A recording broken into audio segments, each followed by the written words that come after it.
그리스도의 사랑하는 형제자매 여러분, 이 교회는 수가 굉장히 적은 교회입니다. 회중이 이렇게 많지 않아요.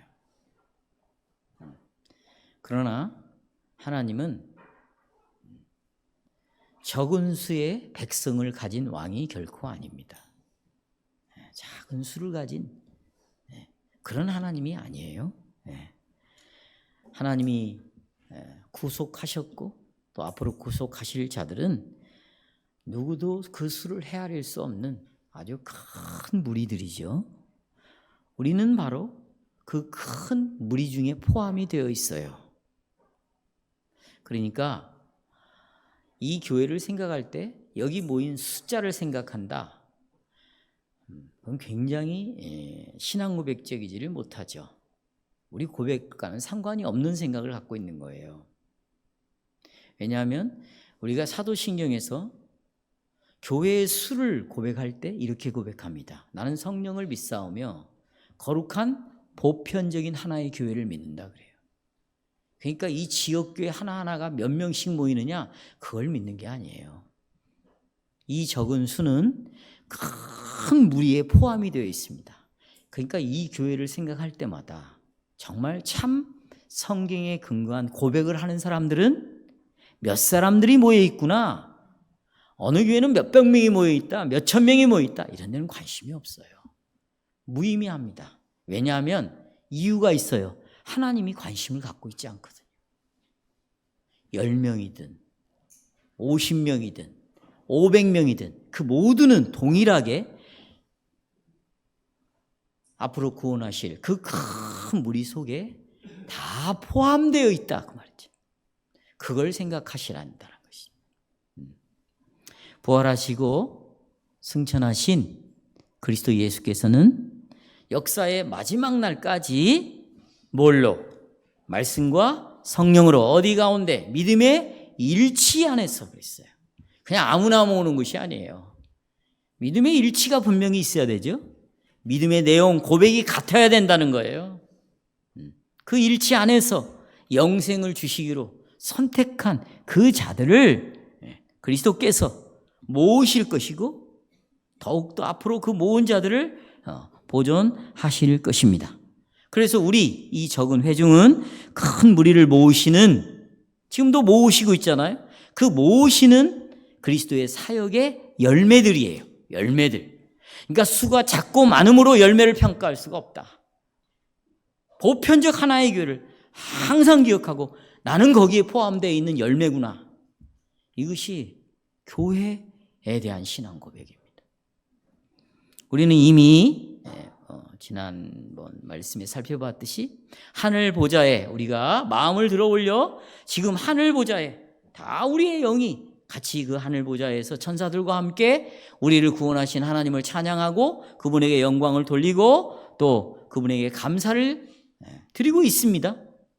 그러나 우리는 아직 장차 앞으로 그 보좌 앞에 있는 하나님과 또 어린 양께 수많은 자들이 앞으로 구원을 얻을 텐데 그 구원하심에 대하여 감사와 찬송과 영광을 돌릴 그 큰 무리에 우리가 속하게 될 것이에요.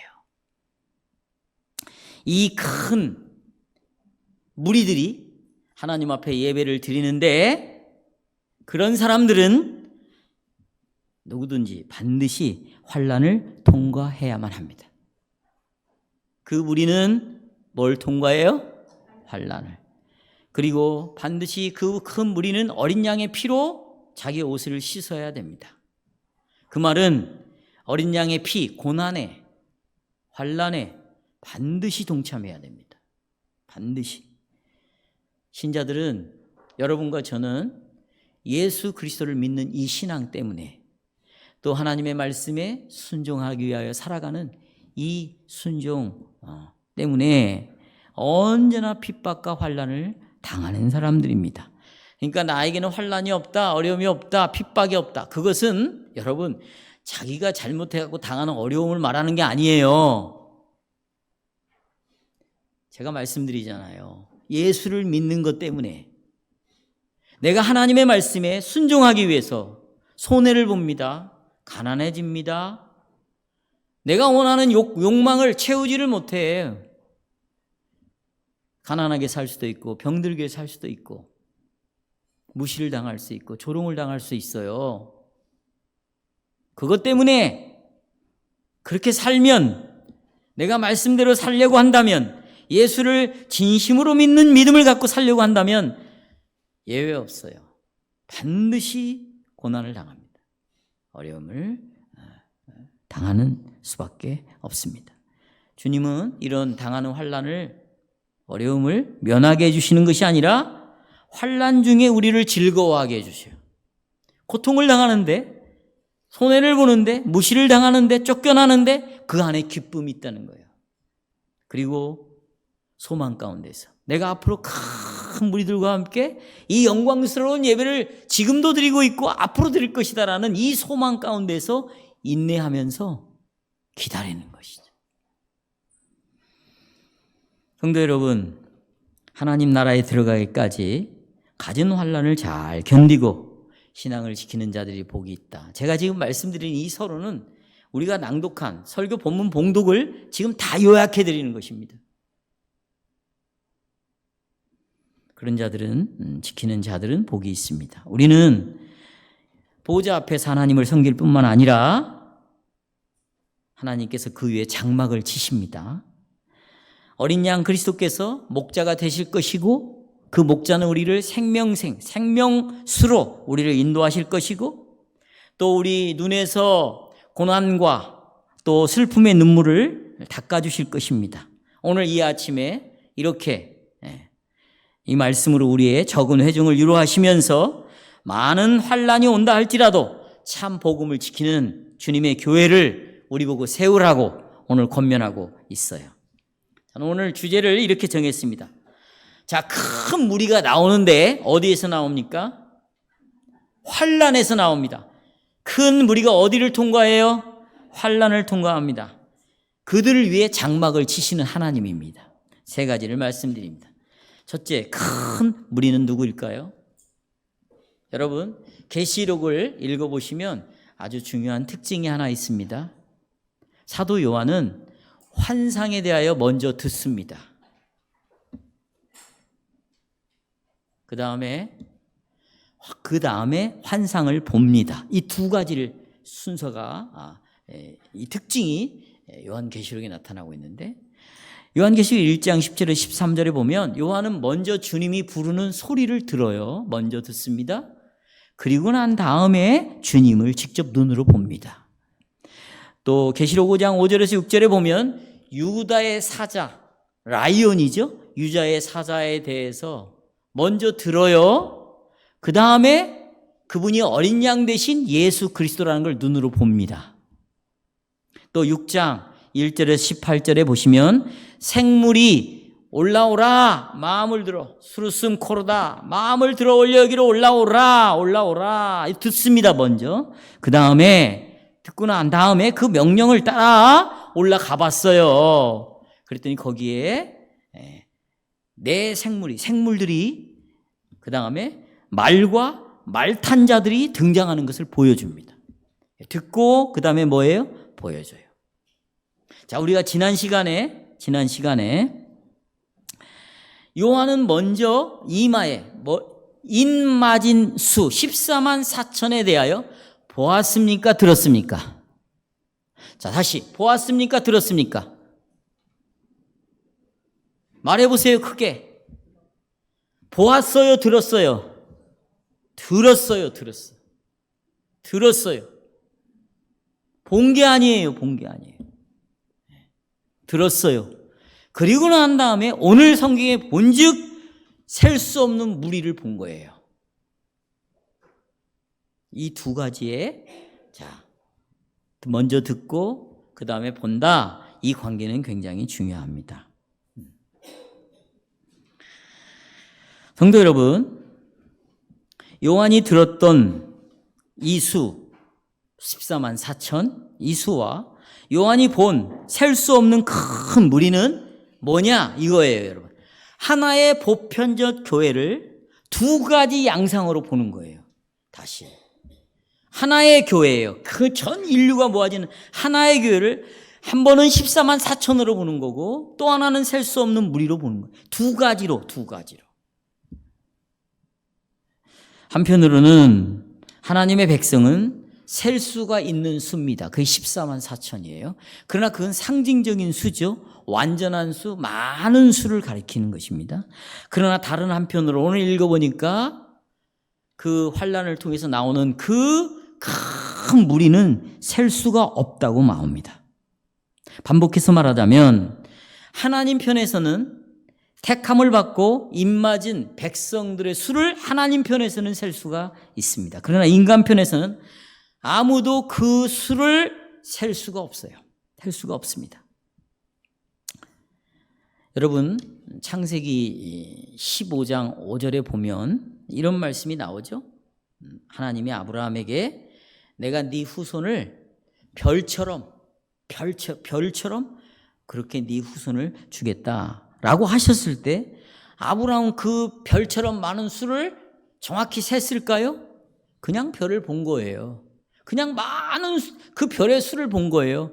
바닷가의 모래알처럼 네 후손이 많을 것이다. 그냥 바닷가의 모래알을 그냥 보고 끝난 것입니다. 예. 그러나 하나님은 그 별들의 수를 세셔요. 하나님은 그 바닷가의 모래알을 세십니다. 셀 수가 있어요. 이와 같이 요한은 자기 귀로는 입맞은 자의 수를 들었습니다. 그러나 자기 눈으로는 셀 수 없는 무리를 보았던 것이죠. 그래서 성도 여러분, 이 14만 4천 명을 볼 때 뭘 봤느냐? 이스라엘의 12지파 가운데에서 하나님이 참 이스라엘을 건져내신 거예요. 정말 찬 신앙을 가진 자들, 하나님을 끝까지 신뢰하고 의지했던 자들을 불러 세우는 그 참된 이스라엘이 뭐냐? 12지파 속에서 나오는 12,000명씩 나왔잖아요. 네. 12,000명 곱하기 10이니까 14만 4천 명이에요. 12는 완전수를 가리켜요.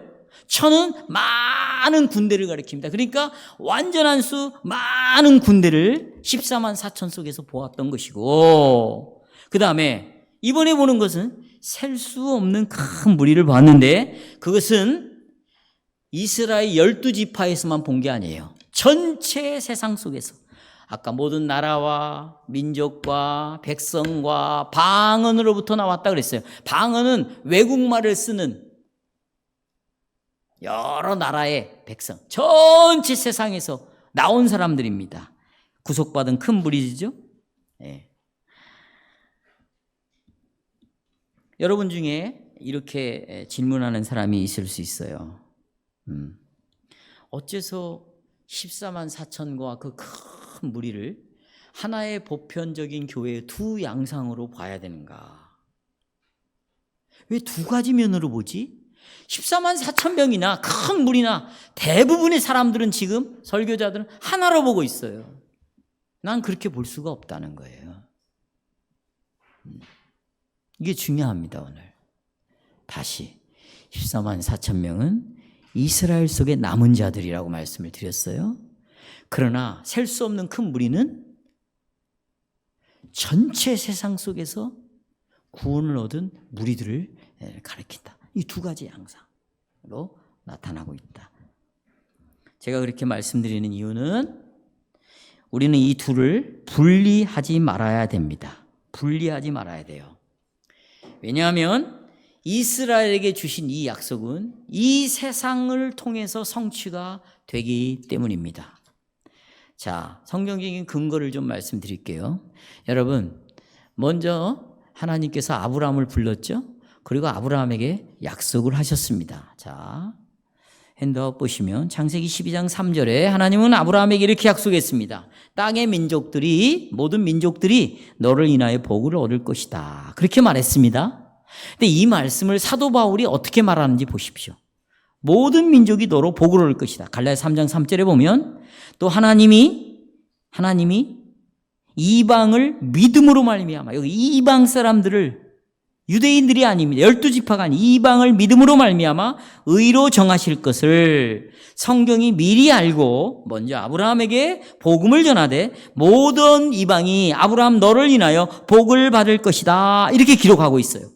그러니까 여러분, 아브라함은 먼저 유대인의 조상이에요. 이스라엘의 조상이죠. 왜요? 아브라함에게서 이삭이 나오고 이삭에게서 야곱이 나오고 야곱은 이스라엘이니까 이스라엘의 곧바로의 조상은 바로 아브라함입니다. 그런데 아브라함이 먼저는 자기의 혈통을 복을 받게 하는데 이 혈통의 복이 어디로 이루어지냐면 이방 사람들이 예수를 믿고 의롭게 되는 데까지 이것이 확장이 된다 그 말이에요. 이렇게. 그러니까 이스라엘의 남은 자들은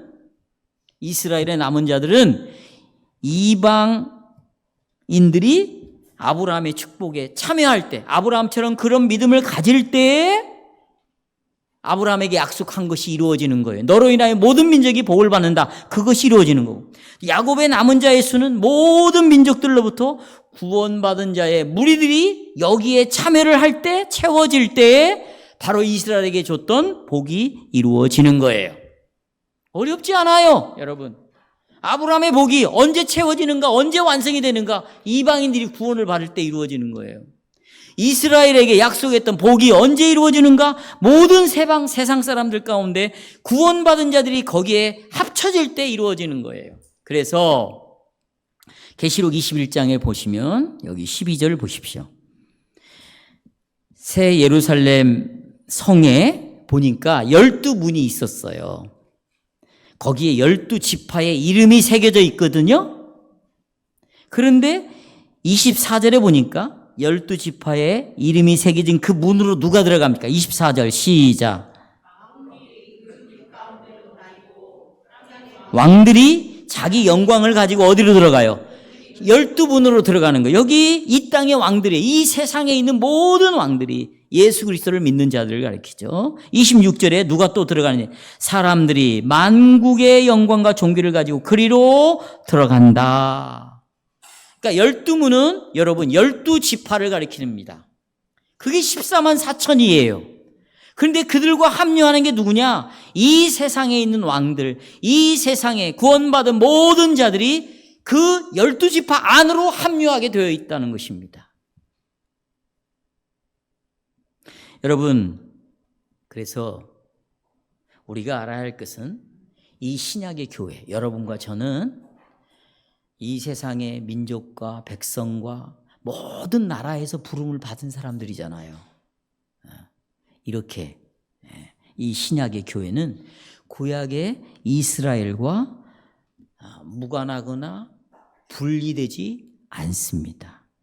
신약의 교회는 이렇게 이방인들만 모여 있는 것이 아니에요. 한국 사람만 모여 있는 게 아니에요. 여기 전주 사람만 모여 있는 것이 아니에요. 그러니까 이 교회의 수가 얼마냐? 이런 얘기 하지 마시라고. 이 교회는요, 여러분, 이스라엘 12지파에서 남은 자들과 그 이후에 보세요. 수천 년에 걸쳐서 이스라엘 백성들 가운데 구원받은 수가 어마어마합니다. 그리고 예수님이 오신 이후에 전 세계 속에서 구원받은 자들이 얼마나 많습니까? 이들이 합쳐지는 거예요. 합쳐진 거예요.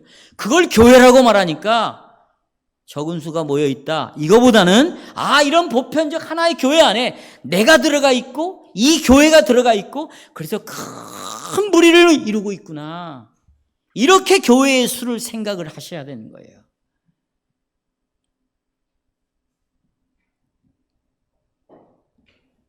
그래서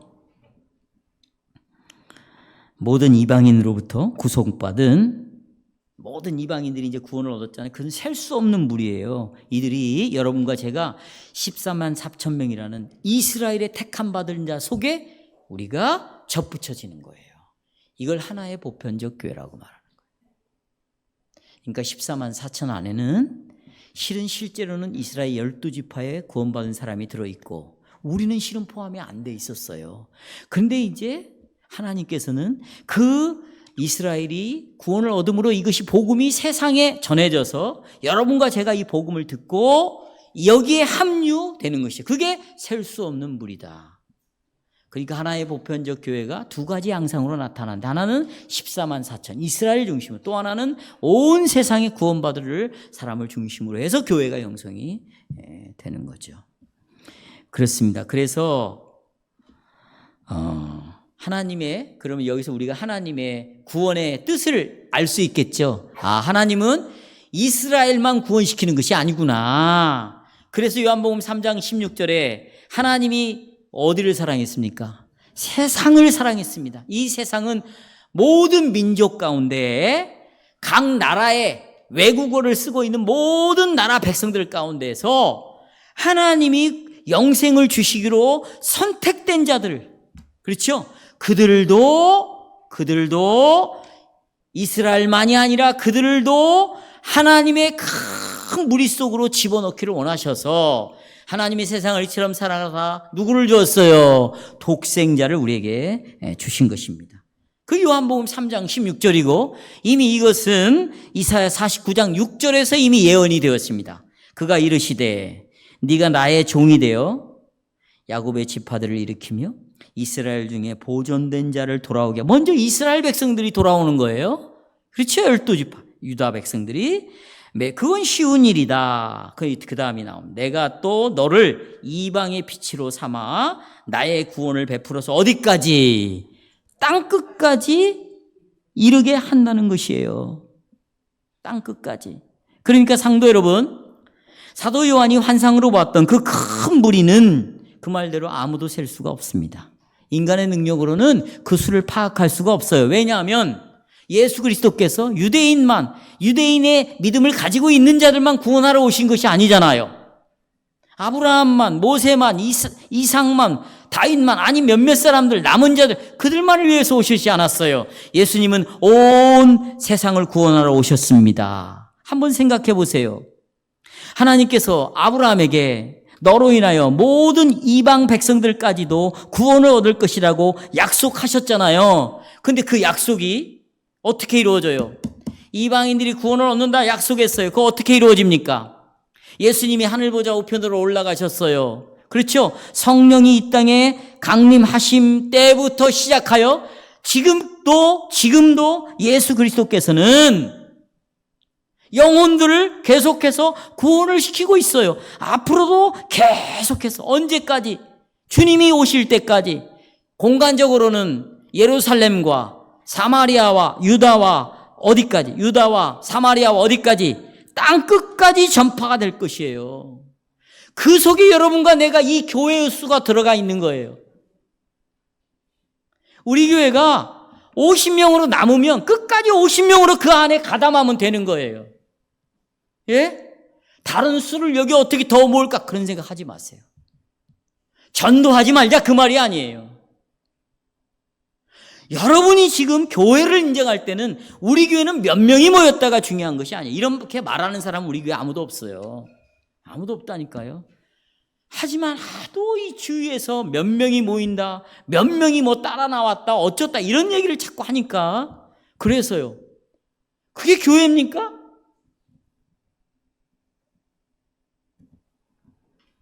그래서 이 수를 헤아릴 수 없다는 거죠. 그러니까 이 배강교회는 사람이 이 수를 셀 수 없는 무리와 함께 지금 뭐 하고 있어요? 예배를 드리고 있어요. 예배를 드리고 있습니다. 지금도 부르고 있어요. 여러분 2000년 동안 모든 나라와 민족에서 예수를 믿는 자들이 얼마나 되겠습니까? 헤아릴 수가 없어요. 그리고 앞으로도 예수 그리스도를 믿음으로 구원 얻을 자가 계속 일어날 것이고 세상 끝날까지 이것이 지속이 될 거예요. 그래서 요한이 하늘에서 눈으로 본 환상은 그 무리의 수를 셀 수가 있다 없다. 그런데 이제 그 다음으로 넘어갑니다. 이 셀 수 없는 무리들이 흰 옷을 입었어요. 첫째. 두 번째는 손에 뭘 들었어요? 종려가지를 들고 있었다는 것입니다. 여러 차례 말씀드렸죠. 흰 옷을 입었다는 것은 곧 의롭게 되었다. 믿음으로 의롭게 되었다. 끝까지 이 믿음을 지킨 자들이에요. 끝까지 믿음을 지킨 자들이 흰 옷을 입은 자들입니다. 끝까지 그리스도를 의지한 자들이에요.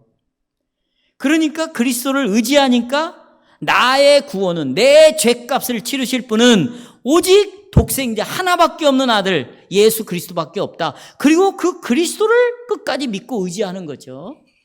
이런 자들이 흰옷을 입은 자고, 그런데 이들이 뭘 가지고 있어요? 종려나무 가지를 들고 있어요. 이게 무슨 내용입니까? 여러분 잘 아시다시피 이제 십자가를 지시기 위해서 예수님이 예루살렘 성 안으로, 도시로 이제 들어갑니다. 그때 많은 사람들이 예수님이 오신다는 소식을 알고 손에 종려나무 가지를 들고 호산나, 13절 같이 읽겠습니다. 시작. 호산나 찬송하리로다 주의 이름으로 오시는 이여. 그 다음에 그분을 뭐라고 그랬어요? 이스라엘? 이걸 잊어서는 안 돼요. 그 예수 그리스도가 바로 이스라엘의 왕이다. 그러면서 노래를 불렀습니다. 성도 여러분, 왜 그때 이스라엘 백성들은 예수님을 이스라엘의 왕이라고 종려나무를 들고 노래하면서 나왔을까요? 왜 그랬을까요? 이유가 있어요. 배경이 있습니다. 자,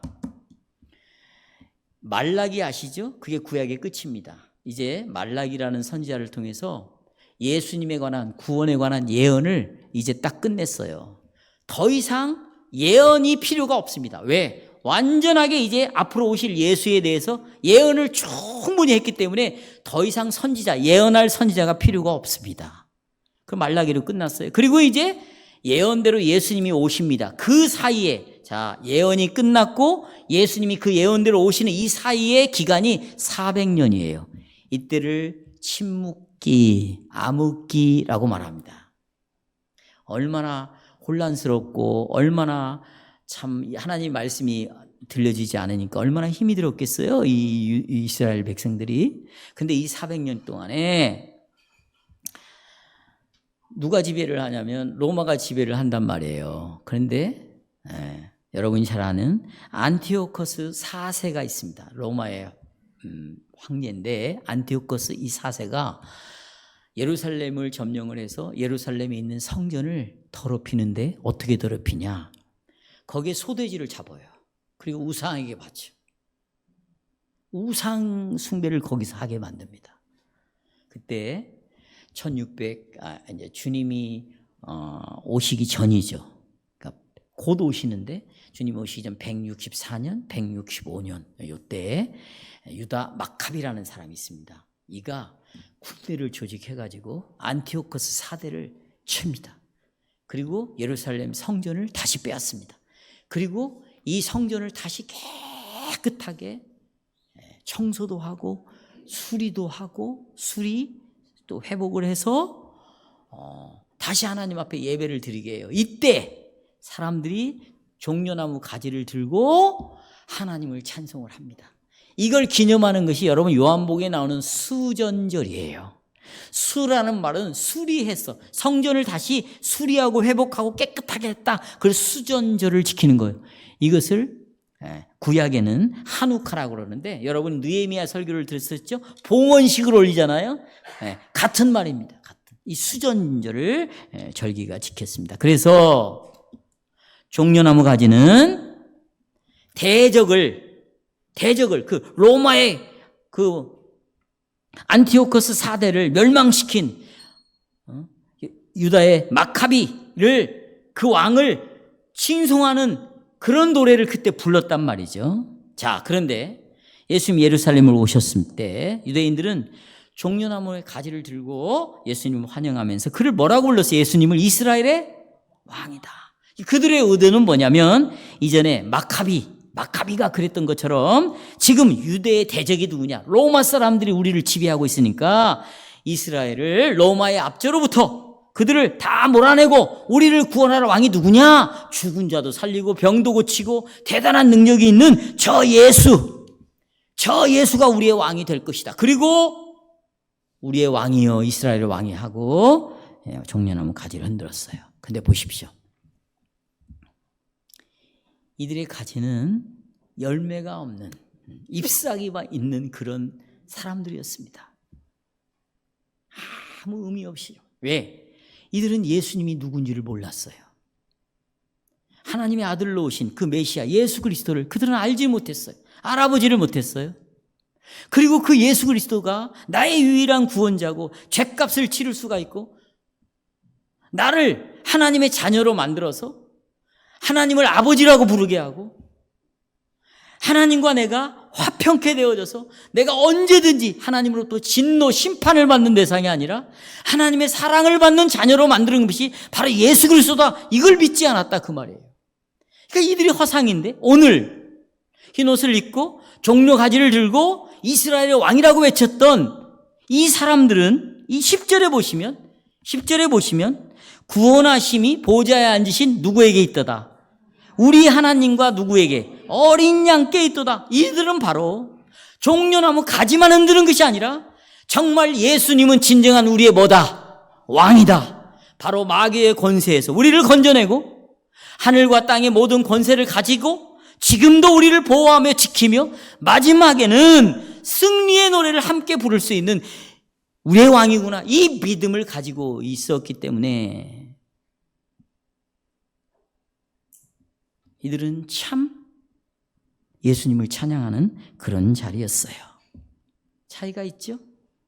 예수님 당시에 불렀던 종려나무 가지를 들고 노래했던 것과 지금 여기 수많은 무리들이 우리의 구원하심이 보좌 앞에 있는 하나님과 어린 양이신 예수에게 우리의 구원이 있다라고 믿음을 고백하고 종려나무 가지를 들고 찬송했던 자들과는 근본적으로 다른 거죠. 성도 여러분, 그럼 오늘 본문의 이 큰 무리는 누구입니까?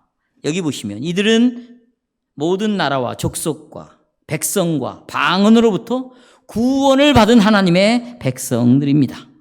이 큰 무리는 누굽니까? 구원하심이 보좌에 앉으신 하나님과 어린 양 예수님에게만 구원이 있다라는 걸 믿는 자들이 바로 이 큰 무리들입니다. 사랑하는 성도 여러분, 사도 요한이 본 큰 무리의 환성은 잘 들으십시오. 이 큰 무리는 AD 70년에 이루어지는 것이 아니에요. 궁극적으로는 주님이 뭐 하실 때? 재림하실 때. 14만 4천의 수는 AD 70년에 이루어지는 거예요, 다. 이스라엘의 남은 자들은 그때 다 구원을 얻는 거예요. 그리고 이스라엘을 이 지구상에서 끝내는 거예요. 아멘. 이스라엘은 존재하지 않아, 이제. 그리고 이 복음이 어떻게 수많은 무리들로 확장이 되는 거예요. 그러니까 하나의 보편적 교회 안에 두 가지 양성으로 드러나는 거죠. 14만 4천은 AD 70년에 이 지구상에서 영원히 이스라엘이 옛 언약이 완전히 파괴되고 파기가 되고 없어지는 파괴되는 그때 이루어지는 거고 이제 이 큰 무리는 주님이 이 땅에 재림하실 때 완성이 되겠죠. 눈동이처럼 불어날 것입니다. 그런데 중요한 문제는 누가 이 큰 무리에 속할 것인가 하는 것입니다. 아까도 말씀드렸지만 자, 누가 여기에 속해요? 예배당에 온다고 다 큰 무리에 속합니까? 구원을 얻습니까? 네? 내가 예수님에 대해서 뭐 알고 있다고 구원을 얻어요? 성경을 제대로 읽어보십시오. 어떤 사람이 구원을 얻는가 보셔요. 물론 하나님이 선택한 자죠. 그 선택한 자는 어떤 증거가 나타나냐면 첫째로 자기가 죄인인 것을 압니다. 자기가 얼마나 비참한 자인 걸 압니다. 무엇보다도 하나님의 율법 앞에 서볼 때 오늘 10가지 계명을 우리가 낭독했지만 여러분이 이 10가지 계명 중에 지킨 게 뭐가 있어요? 단 한 가지도 못 지켰잖아, 이번 주에도. 하나님 외에 다른 신들을 섬기고 살았잖아요. 그렇죠? 자기 나름대로 하나님 종교생활 하다가 왔잖아요. 집 바깥에서. 안식일을 제대로 지킵니까? 일만 있으면 주의를 빠뜨리고 주의를 지킨다고 해도 나머지는 다 자기 욕망을 위해서 자기의 즐거움을 위해서 다 시간을 보내고 주의를 쫓아도 그런데 여러분 이 계명을 어긴 자들을 하나님이 눈 감아 넘어집니까? 반드시 구약시대는 돌로 쳐 죽였고 그렇죠? 죽였어요. 심판을 했습니다. 죄예요. 죄를 짓는 자의 값은 뭡니까? 율법이 요구하는 값이 뭐예요? 죽음이에요. 죽음. 여러분 다 죽습니다. 이 죽음은 10년짜리 죽음도 아니에요. 영원한 지옥불에 떨어지는 거예요. 그러니까 이 죄값을 치르면 우리는 다 영원한 멸망인데, 하나님 우리를 살리기 위해서 그 죄값을 치를 수 있는 유일한 원래 하나님의 아들은 하나밖에 없어요. 그분이 누굽니까? 그리스도예요. 그분을 독생자라고 말해요. 그분을 보내서 우리의 죄값을 치르고, 그분을 믿는 자들이 바로 큰 무리에 들어온 자들이라는 거예요. 그 자는 지금부터 영원까지 큰 무리 속에 있는 거예요. 여러분이 그 예수 그리스도를 성령을 통하여 참으로 마음속에 받아들였고 확신하고 있다면 여러분은 지금 큰 무리 속에 있는 것이에요. 그러니까 그 무리들은 12절에 이렇게 외칩니다. 아멘. 찬송과 영광과 지혜와 감사와 존귀와 능력과 힘이 우리 하나님께 세세토록 있을지어다. 아멘이라고 외치는 거예요. 그러면 여러분 이 큰 무리는 두 번째 어디로부터 옵니까? 13절 읽겠습니다. 시작. 자들이 누구며 또 어디서 왔어요? 여러분 요한은요 이들이 큰 무리가 누군가를 처음에는 몰랐어요. 요한이 환상을 봤는데 몰랐어요. 이들이 어디로부터 온 이렇게 많은 사람들이 왔어? 이걸 몰랐단 말이에요. 근데 14절 그러자 장로가 이렇게 말해줬어요. 장로가 시작. 이들은 큰 어디에서 나온 자들이다. 환란에서 나온 자들이다. 자, 보십시오. 여기 대환란, 큰 환란이라는 대환란이란 말이죠. 이미 감난산에서 마태복음 24장, 마가복음 13장에서 이미 말씀했어요. 감난산에서 제자들에게 너희가 이제 조금 있으면 큰 환란을 당하게 될 것이다. 그러니까 예수님이 말하는 이 박해, 환란은 언제 일어나는 거예요? 역사의 마지막에 일어나는 것이 아니에요. 그 동시대에 AD 70년에 이런 환란이 일어나는 것을 말해 주었습니다.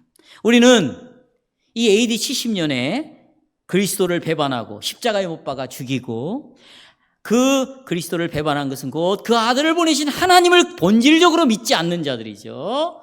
이들을 어떻게 심판할 것인가 이미 마태복음 24장, 누가복음, 마가복음에 이미 말을 해놨는데 그것이 요한계시록 6장에서 어떻게 구체적으로 심판이 이루어지는가? 여러분 말했죠. 4가지 전쟁, 그 다음에 또 흉년, 또 하나 전염병, 그 다음에 들짐승, 이런 것들이에요. 죽음의 저주들이 몰려와서 임하게 되는데 누가 심판을 받는가? 어린아이부터 갓난아이부터 어른에 이르기까지 남자 여자 노인 늘 젊은이 상관할 거 없어요. 그 다음에 임금들 왕족들 장군들 부자들 가난한 자들 강한 자들 노예들 일반 시민 8종류로 나와요.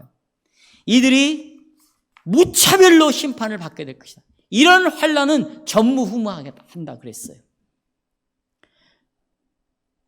요세푸스가 이것을 얼마나 유대 전쟁사에 구체적으로 해놨는지 몰라요.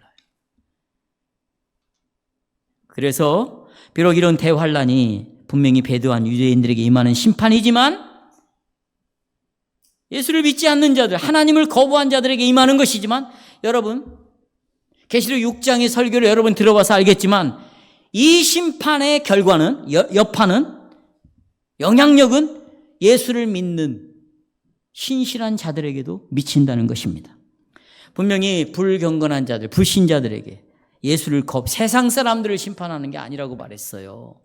교회 안에 있는 자들 중에 이 위선자들, 거짓 신자들을 심판하신다는 거예요. 그게 얼마나 이스라엘 백성들 가운데 많이 있었어요. 특별히 이스라엘의 지도자들 가운데 그 지도자들의 말을 따르는 그런 자들 속에서 이 심판이 있었는데, 그러나 이 심판이 일어날 때 심판과 함께 예수를 믿는 자들, 신실한 믿음을 지키고 있는 자들에게는 그게 이제 시험의 때가 되는 거예요. 따라서 시험의 때다. 예, 그래서 초대교회는 당대에 일어난 대환란 중에 실제로 큰 시험을 받았습니다. 예를 들자면 흉년이 왔을 때 예수를 믿는 자들도 굶주렸어요. 전염병이 돌았을 때 그들도 전염병에 오염이 되어 있습니다. 고생을 했습니다. 로마 군대가 쳐들어왔을 때 이 전쟁과 죽음의 공포를 믿는 신자들도 경험했어요. 거기에다가 예수를 믿는다는 신앙 고백 때문에 더 큰 핍박을 어마어마하게 당해. 이 70년이 오기 전까지 그 4년 사이에 엄청난 예수 믿는 자들을 잡아 죽였어요. 바로 여기에서 그리스도인들은 끝까지 신앙을 지켰어요. 그리고 요한이 보았던 그 큰 무리들은 아까 어디에서 나왔다? 환난에서 나왔어요. 이 믿음을 다 통과하고 끝까지 이겨낸 자들, 끝까지 신앙을 지킨 자들, 이들이 엄청난 무리였다는 거예요. 그런데 성도 여러분, 이 환난과 시험에 대해서 오해하는 사람들이 있습니다. 어느 신자들은 나는 환난을 당하고 싶지 않아. 환난이 오면 나를 어떻게 싹 감춰주지, 나를 어떻게 면하게 해주겠지. 또 하나님, 시험 당하지 않도록, 내가 이런 환난을 당하지 않도록 하나님 저를 좀 도와주세요. 이건 참 충격적인 말이에요. 왜냐하면 성경에도 없는 걸 말하고 있고 이것은 하나님을 본질적으로 거부하는 말이거든요. 누구를 거부한다? 하나님. 나가 자기가 예수 믿는 것 때문에 지금 어려움이 오게 생겼어. 그러니까 싹싹 피해가는 거예요. 이렇게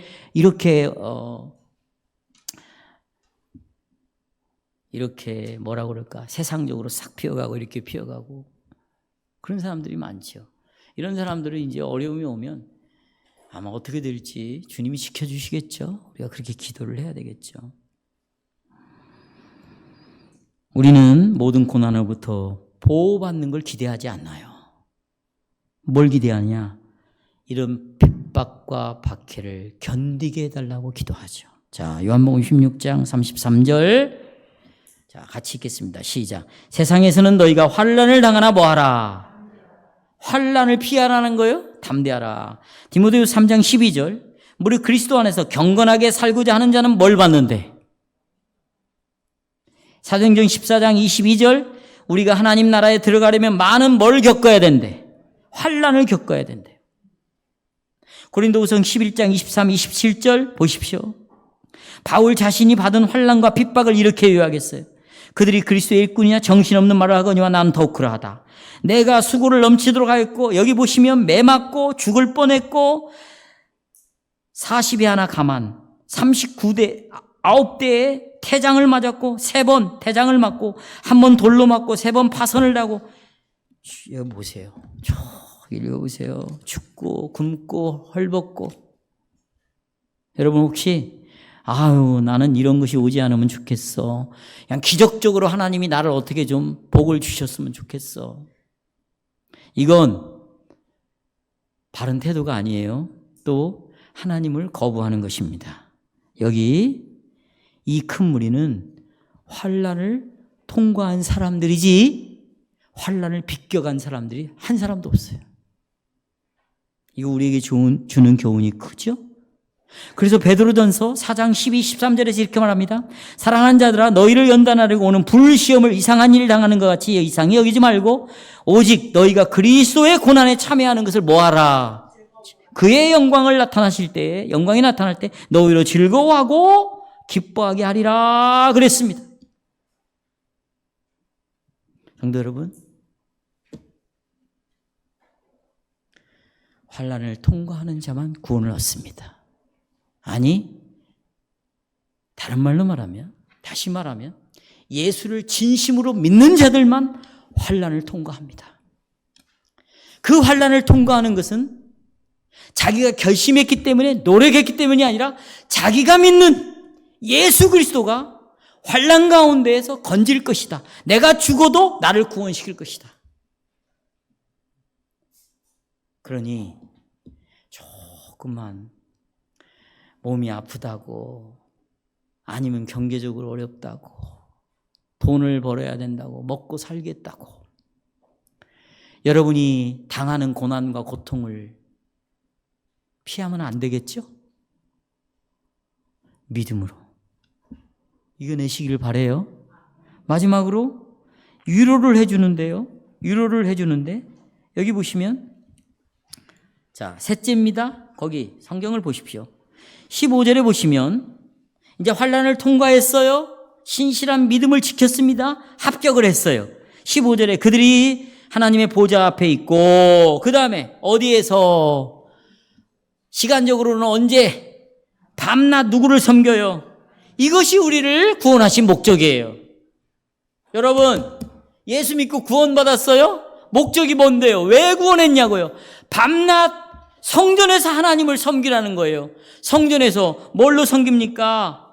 제사장으로 섬기는 거예요. 그래서 우리를 먹 같은 제사장이라고 그래요. 왕 같은 제사장이에요. 그러면 여러분, 우리는 왕입니다. 우리는 제사장이에요. 왕은 무엇을 의미해요? 한 나라를 다스리는 거예요. 그런데 이 왕인 여러분과 저는 우리의 왕이신 주 예수 그리스도의 통치를 받음으로 나를 다스리는 거예요. 뭘? 내 이 못난 감정, 성질, 성깔, 이걸 다스리게 되는 거예요. 자기의 감정대로 살려고 하는 것, 기분대로 살려고 하는 것. 여러분, 마귀가 여러분 앞에 이 세상 것들을 유혹할 때 달콤하죠. 아, 이렇게 하면 재밌겠다. 따라갑니다. 결국 어떻게 되는 거예요? 멸망이에요. 그러나 우리는 이런 세상적인 것, 눈에 보이는 것, 이 모든 사람들이 먹을 것, 마실 것, 시집가고 장가가고 성공하고 행복해지는 걸 다 따라간다 할지라도 나를 구원할 분이 누구인가? 나에게 영원한 생명을 주어서 멸망받지 아니하고 영원한 나라에서 하나님과 영원히 하나님의 자녀로 살게 하는 것이 누구인가? 그분이 예수 아닌가?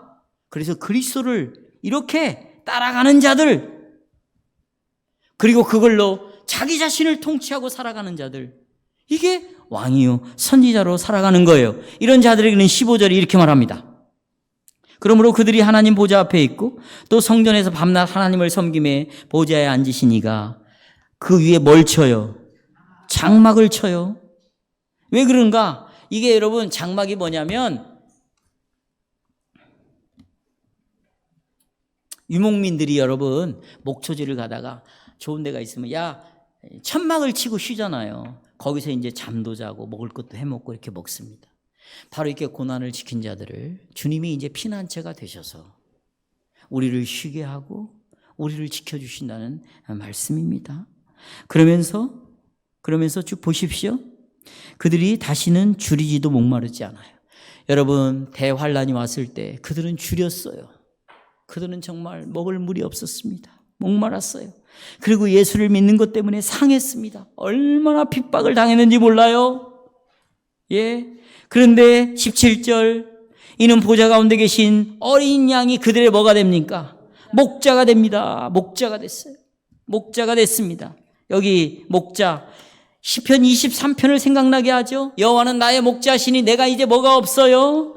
그렇죠. 여러분, 이제 이 환난을 통과하고 믿음을 지킨 자들을 목자이신 어린 양 되신 예수님께서 우리들을 푸른 초장과 쉴만한 물가로 인도를 하십니다. 우리의 영혼과 몸에 필요한 모든 것들을 완벽하게 제공해 주십니다. 더 이상 악한 짐승이 없습니다. 다시 말하면 이 목장 안에는 사단이 없습니다. 세상도 없습니다. 우리 육신도 없어요. 죄가 들어올 수가 없어요. 들어올 수 없습니다. 그래서 우리가 정말 이 신자와 불신자가 이 목장 안에서는 완전히 분리가 되는 것이고, 전적으로 우리는 안식을 누리고, 우리에게는 정말 여호와가 베푸신 그 상에서 영원토록 즐기신다. 이걸 지금 이야기하고 있어요. 자, 다시 정리합니다. 이 시험을 믿음으로 통과한 자들에게는 밤낮으로 왕으로서 선지자의 삶을 살아가는데, 이들은 정말 너무너무 어려운 가운데 지치고 핍박을 당했습니다. 그들에게 하나님께서 장막을 지어주시고 피난처로 삼아주신다고 말씀하시면서, 이제 두 번째로 그분이 목자가 되시는데 우리에게 쉴만한 물가로 푸른 초장으로 우리를 인도하시고, 그 다음에 두 번째로 생명수의 샘으로 우리를 인도하시는데, 자, 4장 13, 14절 보십시다. 자, 읽어보겠습니다. 시작. 나의 주는 물을 먹는 자는 영원히 목마르지 아니하리니 나의 주는 물은 그 속에서 뭐가 나온다? 영생하도록 솟아난 샘물이 나온다. 또 요한복음 7장에 누구든지 목마르기는 내게서 와서 마셔라. 나를 믿는 자는 성경 이름과 같이 그 배에서 뭐가 넘친다? 생수의 강이 넘친다. 여러분, 이 생수의 강이 누구를 가리킵니까? 성령이죠. 성령께서 이제 생수, 나를 살려내는 생수를 주시는데 그게 뭐냐? 생명을 주신다는 거예요. 사람이 죽음과 생명의 차이는 뭐예요? 살아있는 자는 교제를 하게 되는 거예요.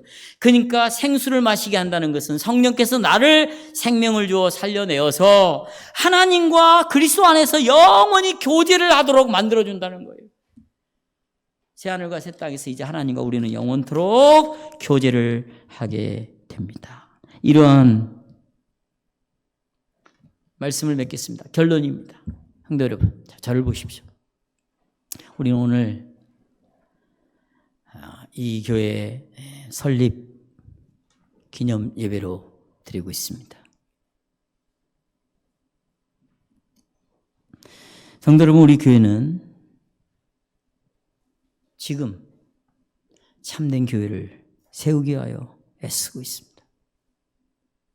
정말 이 교회에서 이 순수한 복음이 선포되기를 위해서 우리는 8년 동안 쉬지 않고 성경 공부를 해왔습니다. 여러분들은 그것을 원망하지 않았습니다. 불평하지 않았습니다. 특별히 멜직 신앙고백서와 하이델베르크 교류문답과 돌트 신경을 계속해서 반복해서 가르치고 또 여러분들은 이 자리에 변함없이 참석해서 그 말씀을 배워왔습니다. 그 말씀을 배우면서 우리는 지금 과거에 드렸던 예배가 많이 부족하다는 걸 알고 하나님께서 원하시는 예배가 무엇인지, 언약을 따라 하나님 앞에 우리가 드리는 예배가 무엇인지를 생각해서 예배의 개혁을 가져왔습니다. 또 뿐만 아니라 예수님께서 제정하신 대로 올바르게 성찬과 세례가 시행되기 위해서 우리는 끊임없이 노력을 했습니다. 이 일을 위해서 교회는 장로와 집사라는 직분이 반드시 세워져야 했고 또 그 직분자들이 성경을 따라서 성도들을 살핌으로 구체적으로 성찬에 참여할 수 있도록 도와왔습니다. 쉬지 않고 왔습니다. 또 정말 올바른 이 큰 무리에 들어가기 위해서 참된 믿음을 가지기 위하여서 권징을 시행하고 권면을 하고 또 때로는 출교도 시켰습니다. 이런 과정을 통해서 우리는 교회를 세우기 위해서 정말 고군분투해 왔습니다. 지금도 그렇습니다. 이렇게 해주신 것은 여러분이 실력이 있고 여러분이 가지고 있는 믿음이 대단해서가 아니라 이것은 전적으로 하나님의 은혜였습니다. 은혜였습니다. 뿐만이 아닙니다. 이 교회는 부자가 아무도 없습니다. 정말로 가난합니다. 그러나 이 말씀이 보존되기 위하여 여러분이 청빙할 때 약속한 대로 생활비를 한 번도 거른 적이 없습니다. 필요를 채워주지 않은 적이 없어요. 이 교회는. 그것은 뭡니까?